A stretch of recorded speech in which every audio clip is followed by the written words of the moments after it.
આરોપીઓની ધરપકડ કરી છે। કાકા ભત્રીજા કિશોર અને કશ્યપ પ્રજાપતિ પોલીસ સકંજામાં આવ્યા છે। ઝાડ કાપવા જેવી સામાન્ય બાબતે ઝઘડા બાદ મારામારી થઈ હતી। પૂર્વ કાઉન્સિલર તૃપ્તિ પટેલ અને તેમના પતિ પર હુમલો કરવામાં આવ્યો હતો।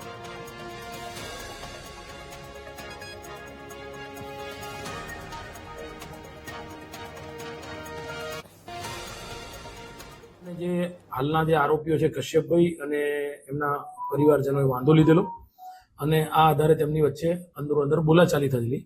ત્યારે આ કશ્યપભાઈના જે સસરા છે એ કિશોરભાઈ વરિયા એ પોતે લાકડાનો દંડો લઈને આવેલા અને એમણે આ લાકડાના દંડાથી રૂપિતભાઈને, એમના માતા અને એમના પિતા પિયુષભાઈને માર મારેલો। જે અનુસંધાને પોલીસે વિગતવારની ફરિયાદ નોંધી લીધેલી છે। બીએનએસની કલમ 115, 118(1), 54 અને 151(2), 351(2), 352 અન્વયે ફરિયાદ નોંધેલી છે।